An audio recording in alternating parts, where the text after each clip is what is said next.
we've known Ian a long time, but as we alluded to, we may have guessed someone we're not familiar with, maybe the first time meeting them. So what we've done is we've devised a series of questions that we're going to put together, a little series that we ask all our guests. It's called Breaking the Ice. So this is Breaking the Ice with Dr. Ian Malabar. Now the questions, I think Sam will agree, are very highbrow, aren't they, mate? You curated these hours of work here and went into this. I can imagine, yeah. Scientifically went through the data on what questions get to the core of someone. How do you get to know someone? If you ever go on a date with someone for the first time, meet someone on a new job. We're already on one. Date now. We've already been on loads of dates. Is this not what this is? This is a hold up. I've been lied to. And these questions get to the core of someone, man. At least based on our research. So the first you one, asked the first one. The first one, as we said, highbrow this. What's your favourite sarnie? Oh, favourite sarnie. The ultimate sarnie. Give The us ultimate sandwich. Detail. What we start with bread. What we talking with first? Are we talking mealy, toasted, white, brown? I'd normally go white. Occasionally go wholemeal, but normally white. You're not talking like a bar. We've seen a lot of his sarnies as well. Just sliced white. Yeah, we have to be fair. Yeah. Sliced white, toasted, not toasted. Not toasted. Ooh. So that's a typical. That is a traditional sarnie. That you've got me so far. What we talking in the middle for filling? And I'd go buttered. Obviously, but some people don't have butter, lads. Some people put like a bit of mayo. That's you. That you fucking weirdo. That's one of my pet hates, going for a sandwich anyway and not having butter. And it has like a bit of mayo on it, because mayo doesn't soak it, does it? You like that, eating it? Mayo sits on top. Can't swallow it. Top chefs will argue though, like Gordon Ramsay and that will argue, you're sogging the bread out. If you're best using like an aioli or a mayo. Because it keeps the bread crusty. Fuck Gordon Ramsay, man. Fuck you, man, if you're fucking Gordon Ramsay. He'll come round it. He's down, he's heard his name, he's like appeared like a superhero, he's on a batter. Go on then. Filling, sandwich. I'd go sliced chicken. Lettuce, peppers. Yeah. Peppers? Nando's hot peronaise sauce and Nando's chili jam. Together? Yeah. Yeah, you want the sauce in the chicken. It goes well together. Like, we were talking about this through the week, a cheap, like, shitty slice of wafer chicken. Oh, yeah, or are you on about, like, not thick? No, not cut straight off the crap. You mean like a sliced bit of chicken? Proper cooked chicken. Like, you can get it out of like Costco in a bottle, like and then cooked peppers, like grilled pepper or a crunchy pepper. No, crunchy pepper. Crunchy pepper. Yeah. What colour pepper? Probably red, only she's sweet. Probably red. Well, yellow or orange. Lad, everyone has a favourite pepper colour. Everyone has a favourite pepper colour. That sounds like a good sarnie. The only thing I'd do is toast the bread. I am. You know, speaking of the toasted versus not toasted debate, told you this was highbrowian. You know, Steve Williams. Yeah. Yeah. So he texted me the other day after when we did our one. Yeah. And he went, "You're a fucking lunatic." Why? He went, "It's out of order." He went, he was like, "I'm not being mates with you." He went, "Why?" And he went, "You can't have your best sarnie on toasted bread." Of course you can't. Every best sarnie's on fucking toast. That's man. what I said. You go to any cafe in this city and you get a club sandwich, it don't come out on cold ass, floppy, looking like it's gonna die bread, man. It comes out on a crusty set, man. It comes out on 2 slices that are crusty and like you get that bite. It's the way to do it. But there's something about soft bread at home. Yeah. The soft bread at home is decent. Sometimes toast's right and sometimes bread's right. Just depends on. So if you have like a tuna sandwich, that's got to be on bread. If you have like a sausage and egg butty, that's got to be on toast. Yeah. I like it. To be fair, that's not a bad sandwich. It's not a bad shout at all. You know what? The Nando's and the chili jam. What was your sandwich months ago? Mine was just a standard club sarnie. And mine was ham and coleslaw. It was mental. Ham and coleslaw is good, man. Yeah, but if you could pick anything, you're not picking ham and coleslaw. Oh, my other one was sausage, tomato. Sorry, can I just put in a well, you're not vegan anymore now? Oh no, I was vegan last year, everyone. Do you not know this? Did you not know he eats meat now? Yeah, I think I did. No, I've told it. Last year, guys, I had I'm like just winding you up. You're vegan, then you're not, then you are. Then I had the worst 18 months of my life. I've to be fair, I went vegan, but I've probably had enough meat before the age of 18 to kill the planet off for good. But I tried to go vegan to be good to the world, to live healthy, and the honest truth is, it just didn't. It just upset your gut. Do you want to tell what the biggest piss take about this is? So he fucking. So was he? Yeah. So he fucking talked me into it. He was like, "Veggie, change your life. It's dead good for you and help the environment." I was like, "You know what? I'll give it a go." to tell you boys this. Right. So then I did He it. changed as well. I changed it. I did for 12 months veggie because he was fucking harping on about it. And then one day he sends me pictures eating fucking fish. I was like, "What?" And he goes, "I've gymed it in." But lads, Sammy come round to us thinking of fish and that. I was like, he was like, "What have you had for tea?" Smell them, I was whoa. I was like, I've just had something normal, like chicken and chips. Also, I was like, something quick, and he went, "Oh, well, my dad made a monkfish." So let's get some backstory to this. It was in the start. It was when lockdown was on, yeah, and it was coming towards the end. And like those restrictions got lifted and that. And Ian was like, "Anyone want to come to ours for a drink?" He messaged us at like 6 o'clock. So I was eating me dinner, and like I'd had fish. And when you're like in the environment of a smelly food, you don't realise you stink of it. Yeah. And I walked out, my dad was like, you're getting changed. I was like, just give us a lift. But he'd had it as well. So he couldn't smell it on me because it was on him. And then as soon as I got into Ian's flat, he just went, "Whoa, fucking hell, you fucking stink of fish." And you did hum, to be fair. Fucking, and I just went like, I'm sorry, but you're going to have to just live with it. Right, so that's enough of the sandwich and food chat. That was a good night, that. That was a good night. And I went home at 6 a.m.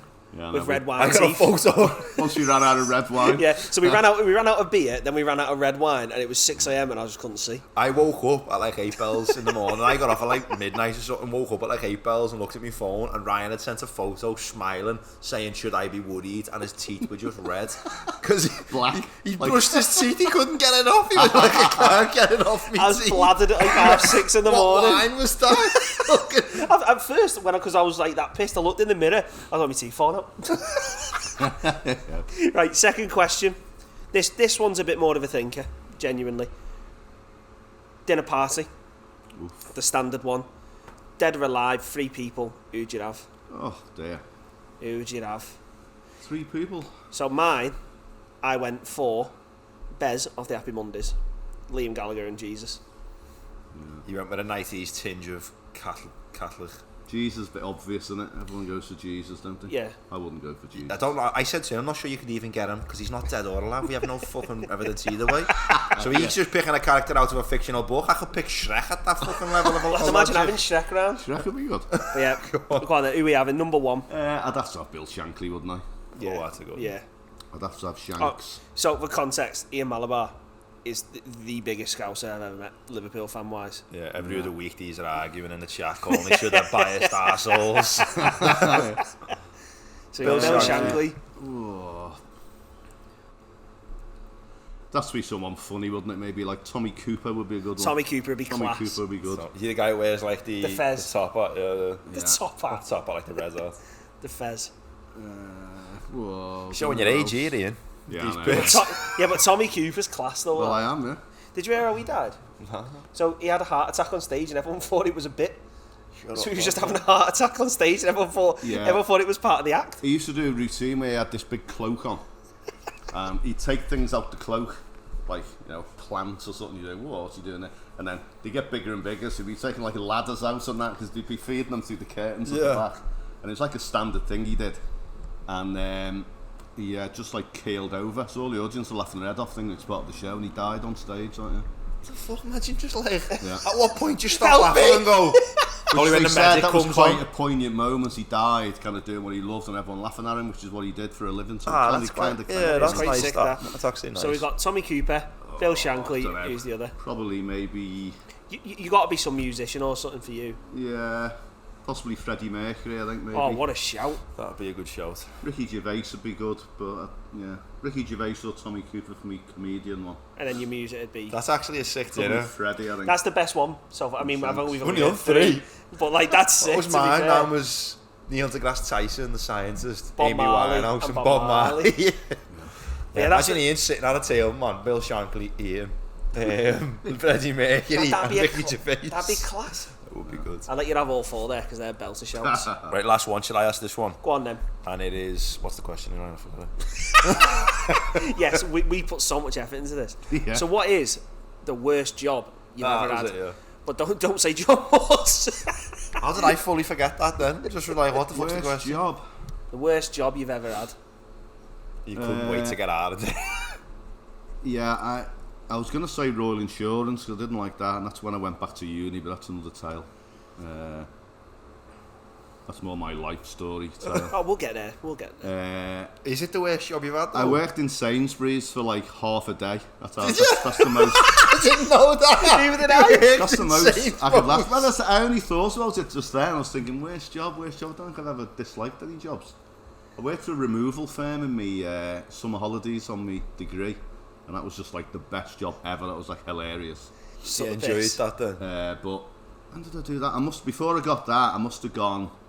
So like as a summer job, you know when you're off in the summer when you're in uni, I went to get a job in Sainsbury's, and it was like just grim. So I rock up. At the time they had this like brown uniforms on, and they went, "There, lad, there's your kecks and like your top." So I put the kecks on, and they were massive. Like they must have been like, they looked like a clown, the biggest kecks you ever seen in your life. And this top was like dead tight, you know, just buttoned. Yeah. It's like they give them the kecks to like Oliver Hardy, and the top are like Stan Laurel. So look now, this top, and like I kept going ping, ping, ping, out and up. And I was like sorting potatoes out, and like it was just like grim.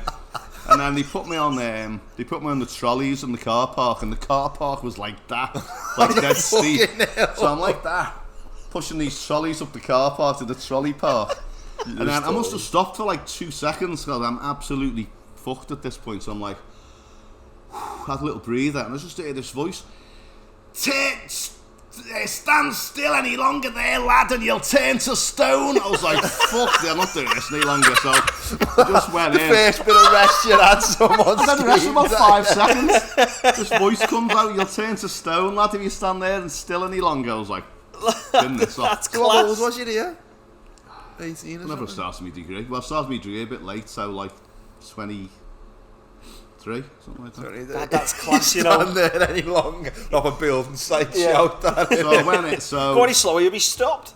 So I didn't go back the next day, and then got a phone call saying you need to come and pick your pay pack up. It was like the old little brown packets with the catch in. Yeah. How old I am, like. And put me pay in, got off. And then got a phone call the next day. "Oh, you need to come and pick your pay up." Sound. So I went in, picked it up again. Oh, so you got 2 days? Yeah, next day, is that it? Yeah, you need to come and pick your pay. So 3 days in a run they pay, so I got triple pay. You obviously fucked But up. was you just walking in like, nervous? Thanks very much, bye. So at least I got paid 3 times, I guess. But, yeah, but that was Worst grim. job. That was like I didn't beyond know grim. that you worked in Neither did I. Sainsbury's. And then the Well, it was removal, only a day, so it's kind of the removal easily... job sounds funny. Was that just like a bunch of fellas in a van? Oh, that was just hilarious. That was just dead funny. Just you can imagine load of people who work in a removals place. Yeah. We just like loading and unloading like wagons. Oh, so it was in like a warehouse you were loading it? Yeah, it was in Mason Removals up in Huyton on right, like okay. an industrial estate. Yeah. So you just load and unload, like, you know, the big containers coming from abroad and all that. You enjoyed that one then? Yeah, just people were hilarious. They'd work for like 2 minutes to go, smoke out, smoke break. So you'd all have a little break and you'd go back. You'd lift like 2 boxes off, smoke out, smoke, but you just had like breaks all day. I get that though, because like, when I worked for my dad on building sites, certain sites were better than others. Yeah. And you'd be saying, "Send me to that one." This was the right laugh. Can I go to that one? Because you knew All the this people one there here, were laugh. there's boring people on it, and you get to some sites and everyone's just boring, and you'd end up having to work for 8 hours. You know what I mean? Because you were that bored. But like, you'd be if there was a site with some funny characters on, you'd be like, "I'm getting on that one. I'm getting on that one," and you'd be gutted when you get a call and be like, "We need help on blah blah streak," and you come over and you'd be thinking, "Who works on that one?" And you go like, "Thing works there," and you go, fuck off. And you knew you were just going to some boring bastard, you know what I mean? Nah, it was funny there, like, hilarious, like, really, really funny.